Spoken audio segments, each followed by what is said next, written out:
Donc à l'occasion de cette vidéo, je vais vous présenter un outil très important pour la modélisation en équilibre général. C'est un outil comptable qui s'appelle la matrice de comptabilité sociale. En fait, dans cette vidéo, je vais vous présenter les principes de construction d'une matrice de comptabilité sociale et le lien qu'il y a avec les modèles d'équilibre général. Je vais juste présenter la base.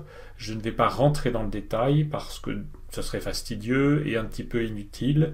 En fait, pour le détail, je vais vous renvoyer à des articles qui seront en fait uploadés sur la plateforme.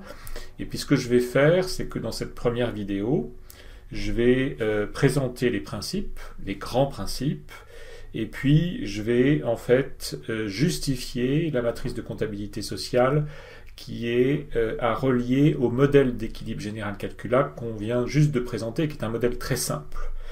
Pourquoi ? Parce que, en fait, dans les prochaines vidéos, on va complexifier le modèle d'équilibre général, introduire par exemple un état, introduire plusieurs biens, introduire de l'épargne, de l'investissement, des relations avec le reste du monde, et donc à chaque fois, eh bien, on reviendra sur la façon dont la matrice de comptabilité sociale est modifiée, ce qui nous permettra en fait de présenter la construction d'une matrice de comptabilité sociale en plusieurs fois, et encore une fois, vous aurez la possibilité de vous référer à des lectures pour compléter ces vidéos.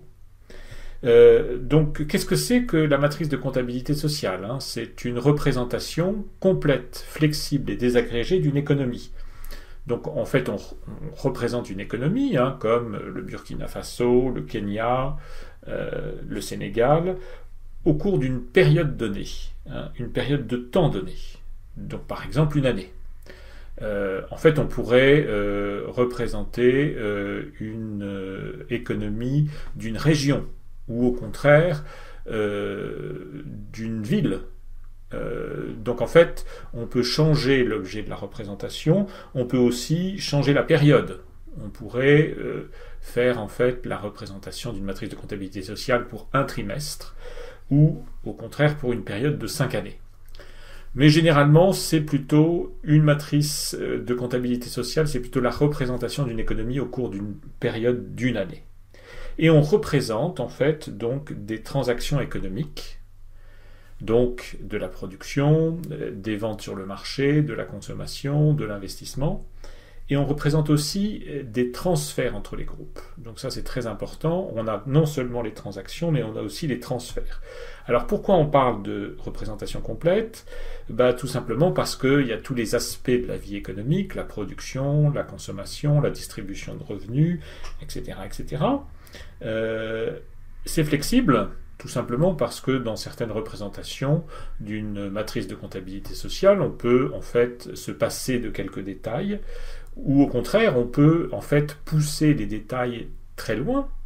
Donc en fait, on a une flexibilité au niveau de la représentation de l'économie, et on aura en fait des techniques pour ce qu'on appelle rééquilibrer une matrice pour que celle-ci soit toujours cohérente. Et puis, ça peut être très désagrégé, c'est-à-dire qu'on peut par exemple introduire beaucoup de facteurs de production, ou on peut se contenter de 2 facteurs, travail et capital, comme l'économie que nous venons de présenter à la leçon précédente. On peut avoir un seul ménage, ou on peut avoir 2, 3, 5, 10. Il y a même des économistes qui travaillent avec 10 000 ménages, 100 000 ménages dans une matrice de comptabilité sociale et dans un modèle d'équilibre général calculable. Donc, on est flexible et on peut être plus ou moins désagrégé et plus ou moins complet. Ensuite, la matrice de comptabilité sociale, elle explique la création de revenus par l'activité de production et puis sa distribution et redistribution entre les groupes sociaux et institutionnels. Donc ça, c'est très important. Il y a effectivement l'activité de production qui permet effectivement de créer un revenu. Ce revenu est distribué à des agents qui possèdent les facteurs de production. Et puis, avec effectivement ce revenu, les agents vont pouvoir faire un certain nombre d'opérations économiques, mais ils peuvent aussi redistribuer en fait ce revenu. Donc, par exemple, on peut avoir des transferts entre ménages, on peut avoir des transferts de ménages à des entreprises ou d'entreprises à des ménages, des transferts de l'État aux ménages, etc., etc. Donc on a toutes ces possibilités. L'important, c'est effectivement d'avoir une représentation complète et cohérente d'une économie au cours d'une période de temps. Donc la matrice de comptabilité sociale, c'est vraiment la base des modèles en équilibre général calculable. Donc on doit effectivement pouvoir calquer une matrice de comptabilité sociale à un modèle en équilibre général calculable et réciproquement. Ce sont vraiment des outils indissociables. Donc une matrice de comptabilité sociale, c'est en anglais, ça s'appelle une Social Accounting Matrix, donc une SAM. Ça doit refléter donc les interdépendances variées qui existent dans un système socio-économique. Donc ça c'est très important et c'est pour ça que effectivement ça reflète bien la problématique d'un modèle en équilibre général. Pourquoi ? Parce que par exemple avec une matrice de comptabilité sociale, on voit bien que c'est la production de biens et services qui permet de la formation d'un revenu par les facteurs de production. Et donc ceux qui possèdent les facteurs de production reçoivent ce revenu, donc par exemple les ménages, mais ça peut être aussi les entreprises, l'État, et avec ce revenu, les ménages vont consommer, et donc en particulier ils vont acheter des biens et services aux entreprises qui ont produit ces biens et services. Donc on a bien les interdépendances entre les marchés de biens et les marchés de facteurs, par exemple, comme je l'expliquais pour les modèles d'équilibre général. Et puis donc une matrice de comptabilité sociale, ça enregistre donc non seulement les transactions économiques, production, consommation, investissement, mais ça enregistre aussi les transferts entre les différents agents d'une économie. Et on ne va pas le voir à l'occasion de la première matrice de comptabilité sociale qu'on va exposer et calquer au modèle d'équilibre général qu'on vient de présenter avec 8 équations et 8 inconnues, tout simplement parce que ce modèle est pour l'instant plus simple, mais on va voir très vite qu'on va avoir beaucoup de transferts. Alors, il y a donc 2 articles qui sont disponibles sur la plateforme, un en anglais de Round de 2003, expliquant la matrice de comptabilité sociale, un autre de Ismaël Fofana de 2007, qui est en français. Alors faites attention parce qu'il y a différentes présentations des matrices de comptabilité sociale. Donc vous pouvez lire l'article en anglais ou l'article en français comme vous voulez. Et puis si vous êtes satisfait ni par l'un ni par l'autre, vous pouvez aller chercher par vous-même des lectures, notamment donc sur Internet. Donc il y a quelques principes de base dans la construction d'une matrice de comptabilité sociale. Premier principe, une matrice de comptabilité sociale est relative à une économie au cours d'une année. Comme je l'ai dit précédemment, on peut changer ça, mais quand même très généralement, c'est relatif à un pays au cours d'une année. Et donc par exemple, vers la fin de ce curriculum, on vous invitera à travailler sur la matrice de comptabilité sociale du Sénégal pour l'année 2014. Deuxième caractéristique, c'est une matrice carrée, donc il y a autant de lignes que de colonnes. Et donc ça c'est très important. Et puis troisième principe, il doit y avoir un équilibre entre le total d'une ligne et le total de la colonne correspondante. Sinon effectivement on aurait un manque de cohérence au niveau de la matrice. Alors les sources de construction des matrices de comptabilité sociale, ce sont les instituts statistiques nationaux. Notamment, il va falloir trouver en fait une matrice input-output, comme on le verra plus tard. Donc les instituts statistiques nationaux jouent un rôle prépondérant, mais bien évidemment, on peut trouver des informations aussi du côté de la Banque centrale, et puis les institutions internationales peuvent évidemment collecter des données qui sont intéressantes pour une matrice de comptabilité sociale. Alors, l'existence de sources variées et le fait qu'effectivement on a forcément des erreurs de mesure, parce que vous vous rendez compte au cours d'une économie, au cours d'une année, il y a forcément des erreurs de mesure, des transactions économiques ou des transferts entre les groupes socio-économiques.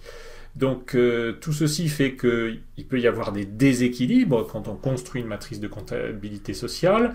Et il faut bien savoir qu'il y a des techniques de rééquilibrage de ces matrices qui sont plus ou moins intéressantes et on les présentera donc à l'occasion du second curriculum. Donc voici une matrice de comptabilité sociale. Elle est inspirée de Payot et Sorsbeck en 1976 et de Round en 2003. Ce dernier texte est disponible sur la plateforme. Personnellement, je trouve que c'est la façon la plus claire de présenter une matrice de comptabilité sociale. Alors, c'est pas l'unique forme de matrice de comptabilité sociale. Il y a une autre forme. Moi, je préfère celle-ci. Je trouve qu'elle est beaucoup plus claire et beaucoup plus directement compréhensible. Alors, la présentation ici est un petit peu allégée, tout simplement parce que vous voyez qu'il y a des intitulés de lignes, comme par exemple facteur de production, institution ou ménage. Eh bien, on ne les retrouve pas en colonne. On devrait les avoir, hein, mais en fait, j'ai reporté que des numéros, 1, 2, 3, 4, 5, 6, 7, 8. Donc, il vous suffit en colonne de vous reporter à 1, 2, 3, 4, 5, 6, 7, 8, et vous devinerez le texte. Donc, par exemple, 3, c'est la colonne institution entreprise que vous lisez en ligne. Ça me permet en fait d'avoir une présentation un petit peu allégée de cette matrice de comptabilité sociale. Alors cette matrice, elle va couvrir toutes les vidéos qu'on va faire au cours de ce curriculum. Je l'ai un petit peu simplifié parce que, notamment au niveau des transferts de capital, tout simplement parce qu'on n'en aura pas besoin, et puis c'est vrai que c'est pas quand même l'opération la plus importante. On va insister sur les opérations quand même les plus importantes. Là, on explique de manière générale en fait la matrice de comptabilité sociale, et puis on va passer à un exercice chiffré avec en fait une matrice de comptabilité sociale qui est relative au modèle d'équilibre général calculable que j'ai présenté précédemment, avec 8 équations, 8 inconnues. Ce modèle était quand même extrêmement simplifié, puisque il n'y avait pas d'État, pas de relation avec le reste du monde, pas d'épargne, pas d'investissement, etc. Et donc effectivement, la première matrice qu'on va remplir avec des chiffres, en fait, il va y avoir très peu de cases qui vont être remplies. Mais comme nous allons dans les prochaines vidéos intégrer tous ces éléments, épargne, investissement, État, etc., on va remplir de plus en plus la matrice de comptabilité sociale. Donc cette matrice, on veut représenter comment se forme le revenu, donc à partir notamment de la production de biens et services, comment il est distribué, et puis ensuite les transferts qu'il y a, soit parce qu'il alimente des transactions économiques, ce revenu, soit parce que les agents transfèrent entre eux de l'argent pour des raisons X ou Y.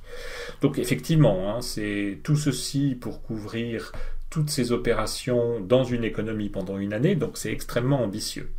Alors, premièrement, donc, on a déjà noté, c'est une matrice carrée, puisqu'il y a 8 lignes ici et 8 colonnes. Alors, effectivement, après, on peut faire plus de lignes, parce que, par exemple, les facteurs de production, on peut avoir facteur capital, facteur travail, etc. Et pour les ménages, on peut avoir plusieurs catégories de ménages, etc., etc. Donc, on peut avoir un peu plus de lignes et un peu plus de colonnes. Là, c'est vraiment synthétique. Mais, en tout cas, c'est toujours une matrice carrée. Et puis, deuxièmement, en colonne, on a les dépenses et en ligne, on a les recettes. Donc ça, c'est un principe qui est extrêmement important et que je peux illustrer tout de suite en regardant, par exemple, cette case, taxes directes. Alors, si on lève la tête vers la colonne, c'est des taxes directes payées par 3, ce sont les entreprises.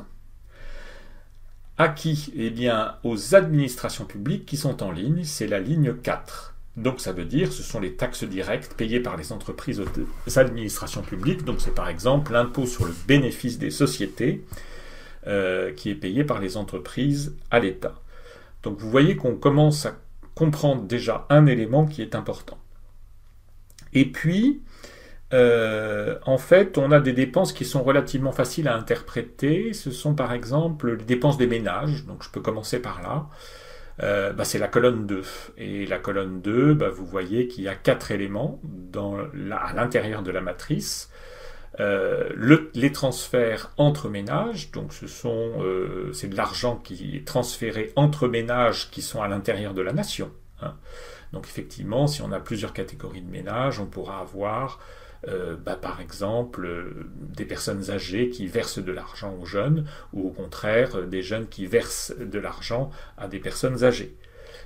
Ensuite, on a des versements d'argent aux administrations publiques, des taxes directes, là ce sera l'impôt sur le revenu, hein. Et puis on aura la consommation des ménages, c'est-à-dire dans la colonne 2 à la ligne 5, production, biens et services, eh bien c'est la consommation finale des ménages, c'est la demande de biens et services par les ménages. Et puis finalement, on a effectivement une somme qui est portée à la ligne 7, compte de capital, c'est l'épargne des ménages. Et donc, si on fait le total, on aura les dépenses courantes des ménages, les dépenses totales courantes des ménages. Et si on regarde maintenant la ligne 2, eh bien, on a toutes les recettes des ménages. D'abord, on a les revenus du travail, dans la colonne 1. Ensuite, on a les transferts interménages. Ensuite, on a les profits distribués aux ménages, c'est-à-dire les entreprises, sur l'excédent d'exploitation, peuvent décider de verser en fait de l'argent aux actionnaires. Les actionnaires, ce sont les ménages. Ensuite, colonne 4, on a le transfert de l'État aux ménages. Donc, par exemple, on verse de l'argent aux ménages les plus pauvres. C'est un transfert organisé par l'État. Et puis finalement, on a ce qu'on appelle en anglais les remittances, ou les transferts unilatéraux en français, c'est-à-dire si effectivement il y a une partie des gens nationaux qui sont partis à l'étranger pour exercer une activité et qui envoient en fait des fonds dans leur pays d'origine, on va alimenter ici des transferts nets courants du reste du monde. Donc c'est en net, c'est-à-dire c'est l'argent que des nationaux qui sont partis à l'étranger versent à leur famille d'origine, moins effectivement les transferts que on peut avoir dans le sens inverse. Donc au total, on aura l'intégralité des recettes des ménages qui seront à la dernière colonne. Ce seront donc les recettes totales des ménages et ça doit être égal aux dépenses totales des ménages qui sont en fait dans la ligne totale de la colonne 2. Donc on a bien en fait une égalisation entre le total d'une ligne et le total d'une colonne. Et c'est quelque chose qu'on doit vérifier de manière systématique. Je commente la ligne 1, je ne vais pas tout commenter, mais je vais commenter certaines lignes. Elle est intéressante, la ligne 1, parce qu'effectivement, dans la colonne 6, on a le paiement de la valeur ajoutée brute. Donc en fait, ce qui se passe, c'est que les activités de production permettent effectivement de rémunérer les facteurs de production, donc la valeur ajoutée brute. Et on peut avoir ici donc la rémunération du travail, puis la rémunération du capital. Et puis, il peut y avoir aussi quelque chose qui est dans la colonne 8 de cette ligne 1. Eh bien, ce sont, par exemple, des revenus nets des facteurs du reste du monde. Si, par exemple, des travailleurs ou des capitalistes nationaux exercent une activité à l'extérieur, soit comme salariés, si par exemple, si c'est la matrice du Sénégal, si un Sénégalais est allé travailler dans une institution internationale, pour un contrat de court terme, il a gagné de l'argent, il a été rémunéré par cette institution internationale, ou si un Sénégalais possède des actions d'une entreprise étrangère, il va y avoir versement de bénéfices, on aura donc des revenus nets des facteurs du reste du monde qui vont alimenter ce poste. Je voudrais aussi commenter la ligne 5 et la colonne 5, tout simplement c'est une ligne extrêmement intéressante puisque c'est l'offre de biens et services égale à la demande de biens et services. Donc l'offre de biens et services, eh bien c'est en colonne. Donc on a la production intérieure de biens et services, vente domestique, et les importations, c'est la deuxième source d'offres.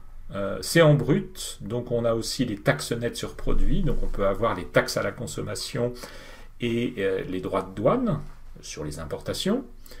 Et puis en ligne, eh bien, cette offre totale, elle est égale à la consommation des ménages, donc les dépenses de consommation finale des ménages, les dépenses de consommation finale du gouvernement, les dépenses de consommation intermédiaire des entreprises, donc c'est-à-dire les achats de biens et services par les entreprises pour en fait intégrer totalement ces biens et services dans le processus de production au cours de la période de production. Et puis la formation brute de capital fixe, FBCF, l'investissement. Donc effectivement la demande de biens de capital par les entreprises, et enfin la demande de biens et services nationaux par les étrangers, c'est-à-dire les exports. Donc là on a bien offre égale demande, c'est-à-dire production intérieure plus importation égale consommation des ménages plus consommation du gouvernement plus consommation intermédiaire plus formation brute de capital fixe plus export. Et puis, je voudrais juste commenter finalement le compte de capital, donc la ligne 7 et la colonne 7. Elle est intéressante aussi, tout simplement parce que dans la ligne 7, eh bien, j'ai l'épargne des ménages, puis l'épargne des entreprises, puis l'épargne du gouvernement. Donc, c'est toute la capacité d'épargne des agents nationaux.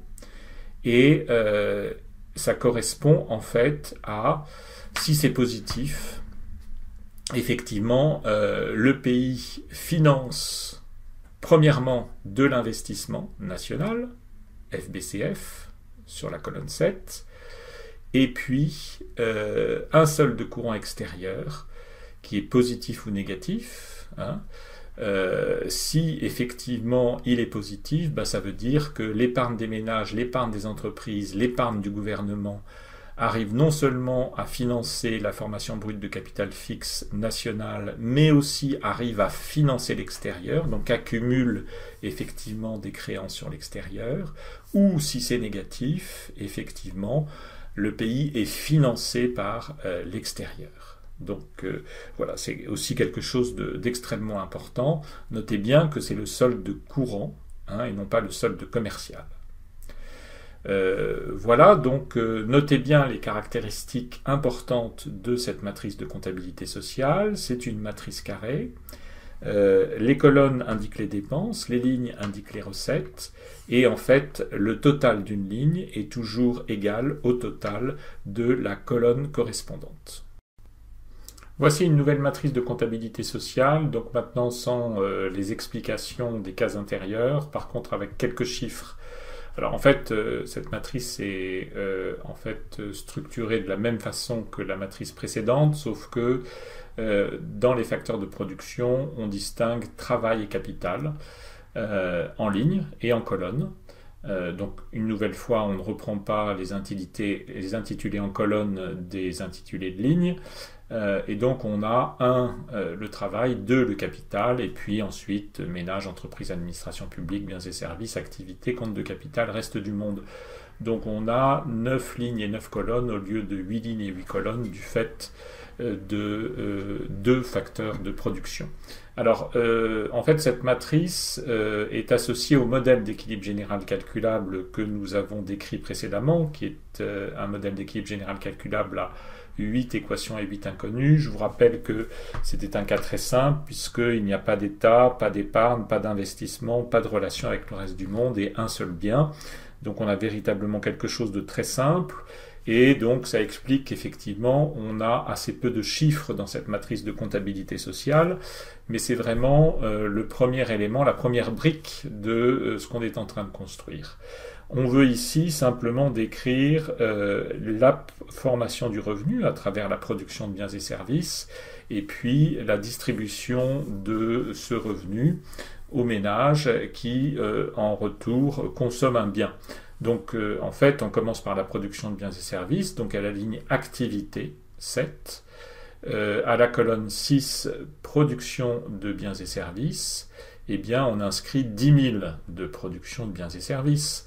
Et cette production va nous permettre effectivement de rémunérer les facteurs travail et capital, donc à la ligne facteurs de production, travail puis capital, à la colonne 7, c'est-à-dire activité, eh bien l'activité économique permet de rémunérer, l'activité plus exactement de production de biens et services, permet de rémunérer le travail à hauteur de 3 000 et le capital à hauteur de 7 000. Alors, cette rémunération des facteurs de production Elle permet en fait d'une part de rémunérer directement les ménages pour un montant de 3 000 qui sont effectivement qui possèdent le facteur travail. Et puis, ces ménages possèdent des actions. Donc, la rémunération du capital permet effectivement de rémunérer les entreprises à hauteur de 7 000. Et puis, effectivement, les entreprises décident de rémunérer les actionnaires. Donc, il y a distribution de profit aux ménages. Et donc, dans la colonne 4, ligne 3, on a les entreprises qui versent pour 7 000 de profit aux ménages, et donc le revenu total des ménages est de 10 000. Avec ces 10 000, les ménages financent une consommation de biens et services, et donc on retrouve à la ligne production de biens et services, en fait, à la colonne 3, on a bien un montant de 10 000 qui correspond à la consommation finale de biens et services. Le seul élément de demande ici, on a bien demande égale offre, puisque on a la ligne 6, le total est de 10 000, et la colonne 6, le total est de 10 000. Donc on peut vérifier effectivement qu'à travers la construction de cette matrice, on a une matrice carrée. On a en colonne les dépenses et en ligne, on a les recettes. Et puis, le total de chaque ligne est égal au total de chaque colonne. Par exemple, la première ligne, le total est de 3 000. C'est en fait la rémunération totale du facteur travail et le versement par le facteur travail au ménage est de 3 000. Donc on a le total de la colonne 1 qui est aussi à 3 000. Et donc pour chaque ligne et chaque couple ligne-colonne, ceci est vérifié.